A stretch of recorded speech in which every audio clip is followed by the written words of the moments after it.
Bismillahirrahmanirrahim. Assalamualaikum warahmatullahi wabarakatuh.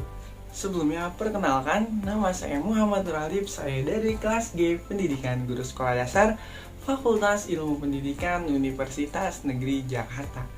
Sebelumnya yang terhormat kepada Bapak Otip Sardibi selaku dosen pengampu mata kuliah konsep dasar PPKN. Pada kesempatan kali ini saya akan menayangkan infografis terkait ciri-ciri makhluk hidup berdasarkan kompetensi dasar mata pelajaran PPKN, yaitu mengenai lambang-lambang sila Pancasila. Selamat menyaksikan. Pembahasan yang pertama adalah mengenai konsep pendidikan nasional. Pengertian pendidikan nasional. Pendidikan nasional sendiri diartikan sebagai konsep pendidikan yang berlandaskan Pancasila dan Undang-Undang Negara Republik Indonesia tahun 1945, dengan tetap mengikutsertakan nilai agama dan kebudayaan nasional Indonesia, supaya dapat mengikuti perubahan zaman yang menjadi tantangan bagi sistem pendidikan di Indonesia.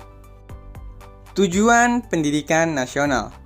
Adapun tujuan dari pendidikan nasional tertuang dalam Undang-Undang Nomor 20 Tahun 2003 Pasal 3 adalah membentuk karakter dan kemampuan bagi peradaban bangsa yang bermartabat dalam mewujudkan cita-cita bangsa Indonesia, yaitu mencerdaskan kehidupan bangsa.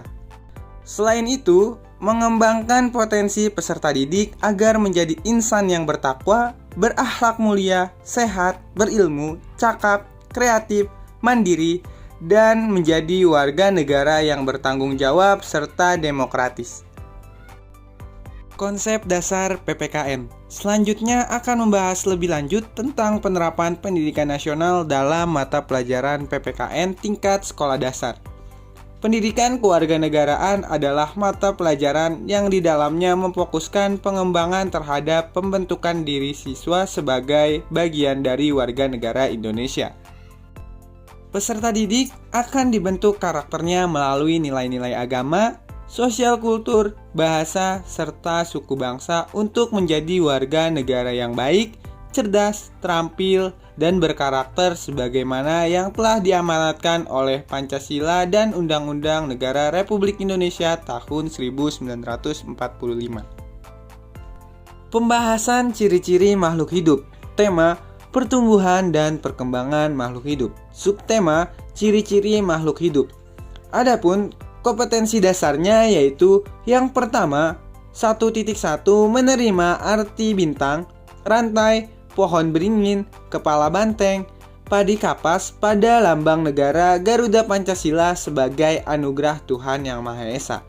1.3 mensyukuri keberagaman karakteristik individu di lingkungan sekitar sebagai anugerah Tuhan Yang Maha Esa.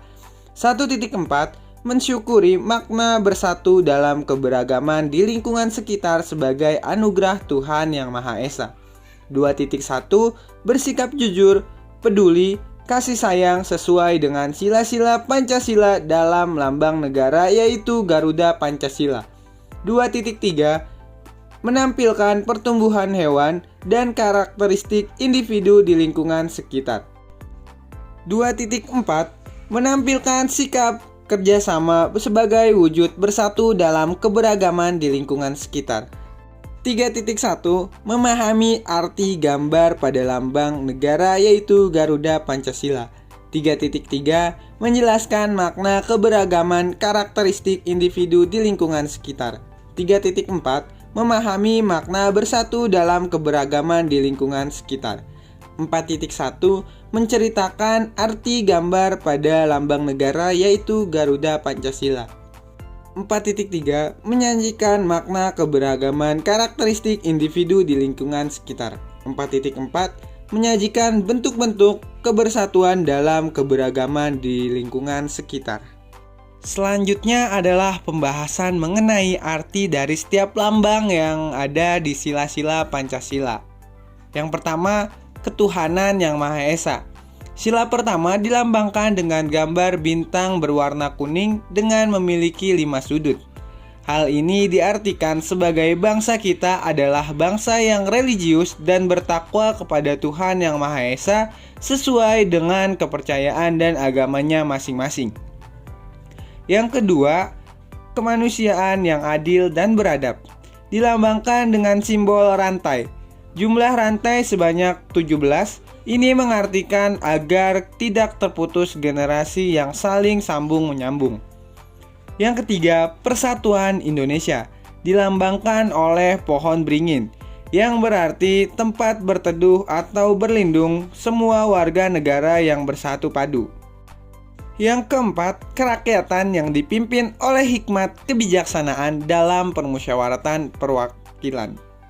Sila ini dilambangkan dengan kepala banteng yang dapat diartikan sebagai tenaga rakyat untuk mewujudkan negara yang demokratis. Yang kelima, kemanusiaan yang adil dan beradab. Dilambangkan dengan padi dan kapas yang menyimbolkan keadilan serta kemakmuran bagi seluruh rakyat Indonesia. Kemudian akan ada pembahasan mengenai makna persatuan dan kesatuan. Kita tahu bahwa negara Indonesia adalah negara kesatuan yang memiliki banyak keberagaman mulai dari agama, ras, hingga suku bangsa. Karena saking luasnya ada strategis posisi wilayah Indonesia. Oleh karena itu, wajib hukumnya menjunjung tinggi rasa persatuan dan kesatuan oleh setiap warga negara. Adapun arti dari istilah persatuan dan kesatuan ini memiliki arti utuh atau tidak terpecah belah, sehingga dapat diartikan dengan bermacam-macamnya keberagaman yang ada di Indonesia tetapi tetap bersatu menjadi satu kebulatan yang utuh dan serasi. Oleh karena itu, sebagai warga negara yang baik harus selalu mengamalkan nilai-nilai Pancasila dalam kehidupan sehari-hari dengan dicontohkan oleh sikap sebagai berikut. Sila pertama, menghormati orang yang sedang beribadah. Memiliki sikap toleransi terhadap agama dan kepercayaan yang berbeda. Tidak mendiskriminasi perbedaan agama seseorang. Sila kedua, menghormati hak dan kewajiban setiap manusia. Memperlakukan manusia selayaknya tidak semena-mena. Mengakui persamaan derajat antar manusia. Sila ketiga, mencintai produk lokal dan berbangga terhadap negara sendiri. Memiliki jiwa nasionalisme dan patriotisme yang tinggi. Sanggup dan rela berkorban terhadap Negara Kesatuan Republik Indonesia. Sila keempat, musyawarah mufakat ketika akan mengambil suatu keputusan.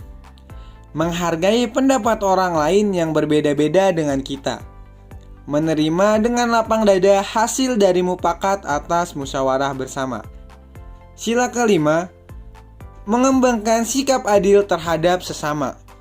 Mengedepankan sikap kekeluargaan dan rasa gotong royong. Menjaga keseimbangan antara hak dan kewajiban. Selesai sudah pembahasan mengenai infografis tentang konsep pembelajaran PPKN untuk sekolah dasar. Kesimpulannya, mewujudkan pembentukan karakter peserta didik yang sesuai dengan nilai-nilai Pancasila dalam merealisasikan konsep pendidikan nasional. Diperlukan upaya memberikan contoh dalam kehidupan sehari-hari di lingkungan sekitar. Demikian yang dapat saya sampaikan, kurang lebihnya mohon maaf. Atas perhatiannya saya ucapkan terima kasih. Wassalamualaikum warahmatullahi wabarakatuh.